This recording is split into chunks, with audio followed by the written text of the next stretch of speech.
Hey folks, Paul with Marshall Business Matters. Today I'm going to be showing you a couple of ways that you can drive more revenue through your pro shop, and also a couple of tips and tricks for how you can spruce up the overall appearance and image of your pro shop. Now, we talk about revenue streams in the martial arts industry and how various elements of your business all kind of work together to bring in your total gross revenue each month. And one of those elements, one of those revenue streams, is your merchandise sales, your pro shop sales, uniforms, sparring gear, mouth guards, weapons. You selling these to your students and to the parents of your students does affect the bottom line. Now, does it affect the bottom line a lot? Well, that kind of depends on how much you sell to your students and to the parents of your students. And so today we're going to talk about a couple of little things that you can do to increase sales. I'm using an example today because I happen to be doing this project anyway, which is bagging up trim kits.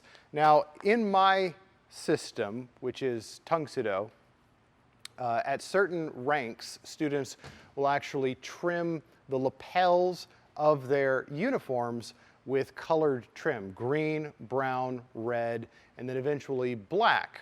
And in some systems, that's midnight blue if you're looking at that martial art. But that is something where a student basically has a choice. They can go to Joann's or Michael's or what have you and grab some fabric that they think kind of matches the color of the belt, and then they can take it to a tailor or a seamstress and have them put on that trim.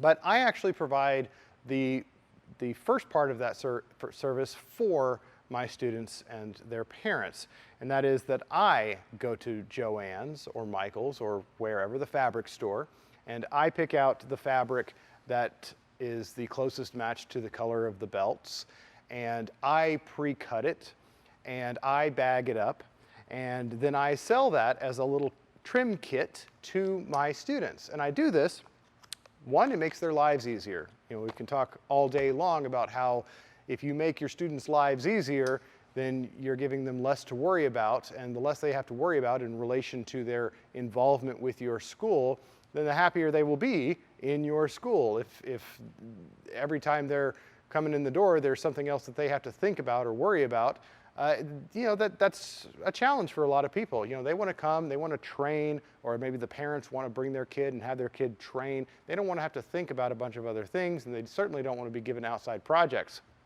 So this is one way that we can help reduce the impact of some of our protocols and standards on the daily lives of our students. We go to Joann's, we grab the fabric, we match it, we color match the fabric, we pick it out, we cut it out so that one trim kit will cover at least one uniform, and on some of the smaller jackets, maybe it'll cover two uniform jackets.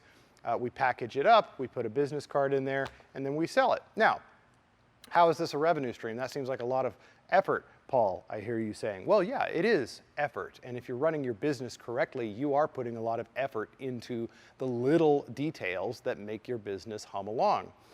I went to Joann's this afternoon. I bought 6 yards of this Kona Pesto green fabric, and it matches really, really nicely with the green belts that we get from Century Martial Arts. And so that's a good color match. I got 6 yards of the stuff, and I had them cut it into 3 2-yard sections for me. So I ended up with 3 2-yard sections, and that whole expenditure out of the operating account was about 50 bucks. About 50 bucks to get all of that material. I bring that material back to the school, and this is what I do with it. I take those yards of fabric, I cut them to size so that they're about 6 or 8 inches wide, 2 yards long. So 6 to 8 inches wide, well, maybe even 12 inches wide, and 6 feet long. That's plenty of fabric to do 2 uniform tops, certainly for a smaller uniform. If it's a larger uniform, at least 1 uniform top. But if I'm cutting those out, then I get from all of those rolls of fabric, I get 1, 2, 3, 4, 5. I get 12 trim kits for 50 bucks. 12 trim kits for 50 bucks. Now there are some other expenses. There are the little bags that we put the trim kits in. You know, there's my time, obviously, gas getting to and from Joann's. But I get 12 trim kits for an overall expenditure of 50 bucks. Let's say that I had an additional $10 in expenses for gas and for the little plastic bags. We sell these trim kits out of our pro shop for $10. So I got 12 kits for, let's say, $60 once we incorporate all those other little expenses. And I sell all 12 for $10 a piece. It's $120, which is a full 100% profit margin on the experiment. And so, is it a lot of money? No, it's not a lot of money. It really isn't. You know, that's a profit of $60, and it might take me 3 months to sell all 12 of those things. So $60 over 3 months, that's nothing, right? Well, something's better than nothing, is the old saying. And so when we talk about where we're focusing our energies and where we're focusing our time and where we're focusing our investments, you know, talking about financial resources, it is the little things that add up. Little things add up. Now, in any school, your main source of revenue is obviously going to be tuition. But the pro shop, seminars, clinics, special events, retail, that all counts towards the bottom line as well. So now I'm going to zoom in. I'm going to show you a little bit about how we package this up. And so I'm going to change the camera angle, bring you in closer so that you can really see exactly what I do with this trim and how I package it up and make it look nice. Okay, I'm going to explain my setup here and how this process works. I've got my fabric that I've pre-cut to 1 foot by 6 foot. I've got a couple of those strips that I've already folded for the ease of shooting this video.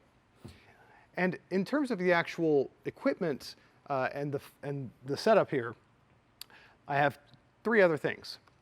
I have 4 mil 5-inch by 5-inch square plastic bags. 4 mil is 4 millimeters thick. That is the thickness of the plastic bag. I order these in bulk from Uline, which is a massive operations supply network, but you can get them from Amazon, you can get them from Walmart.com. They're just little plastic bags that are open on one end. I don't know if you can see that in the camera, and closed on the other, sealed on the other side.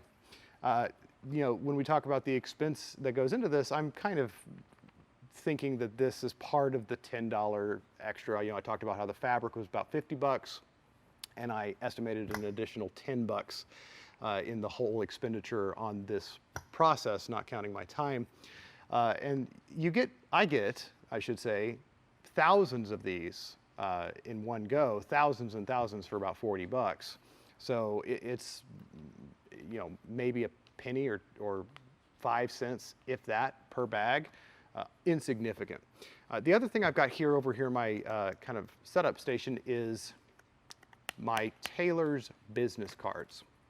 This is again in the same vein where we're trying to make our students' lives easier. We're trying to make the parents' lives easier.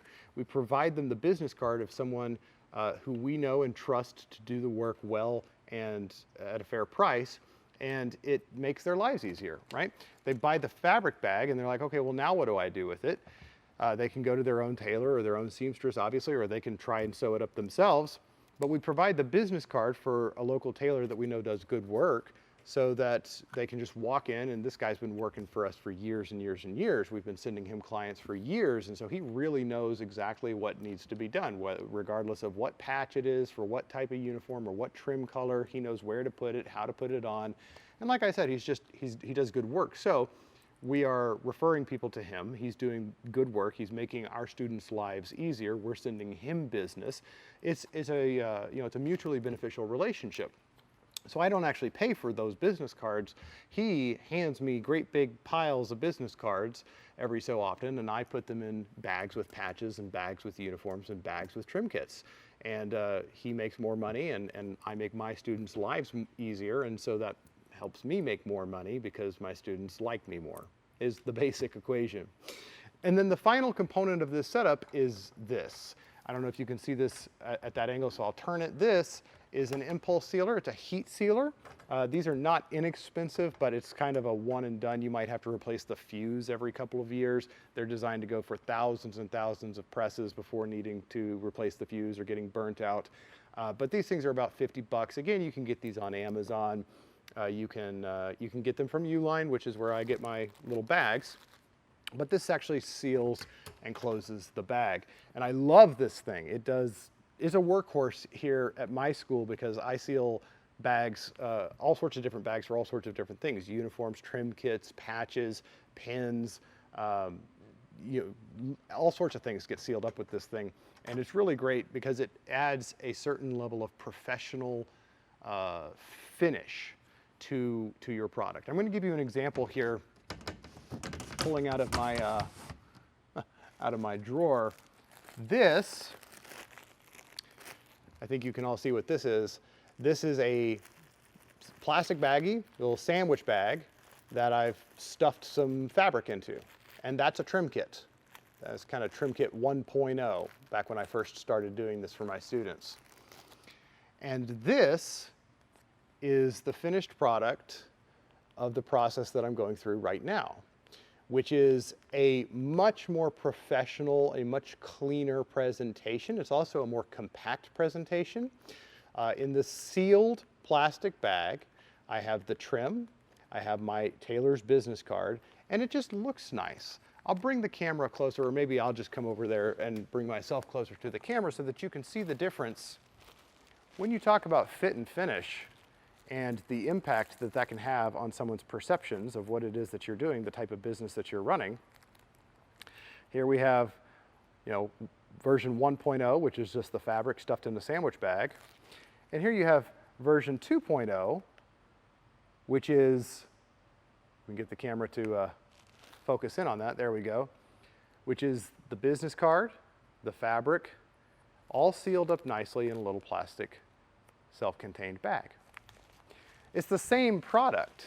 It's the same product. But you're a consumer, you're a savvy consumer, so you spend money and you are affected by the presentation of things. Which looks better to you? Plastic sandwich bag with some fabric stuffed in it, or a nicely sealed up, cleanly packaged, beautifully folded product? Obviously, this has the better impact on people's perception of the type of business that you're running. So I'm going to put that to the side again, and I'm just going to kind of walk you through the process. I take the fabric. I've already pre-done this to save time. I fold the fabric up into a nice little bunch. I place the fabric in one of these pre-cut bags. So it looks like this. I take that business card, I slide it in so that it's in the front. Now it looks like that. I take my heat sealer, and this only takes a few, maybe a second. Smash down. And now I have the sealed, finished product.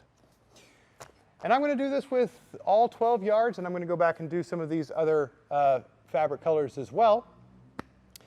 And again, we're just talking today in brief about revenue streams and how we can maximize our revenue streams, because that's really all building successful business practices comes down to. It's identifying your revenue streams, figuring out how to maximize your revenue streams, and then bridging the gap between knowing and doing. You know, just as I know, that this is going to be better than this. This is going to sell better. This gives a better impression of the school. This gives a more professional appearance than this. You know, and I know, that making your students' lives easier, making the parents of your students' lives easier, gives a better impression of your school and will help you engender more fruitful relationships. And you know, and I know, that if you don't sell it, they're going to buy it from somewhere else. If it's something that your students need to be successful in your school or in your system and you're not selling it, someone else is selling it. So someone else is making money off of your students. Why would you let that happen when you could be the one putting in a little bit of extra work and making that money for yourself, maximizing your revenue streams? That's all I have for you today. Thanks for watching. Tune in next time. Marshall Business Matters. I'm Paul. Remember, Marshall Business Matters. Marshall Money Matters. Take care.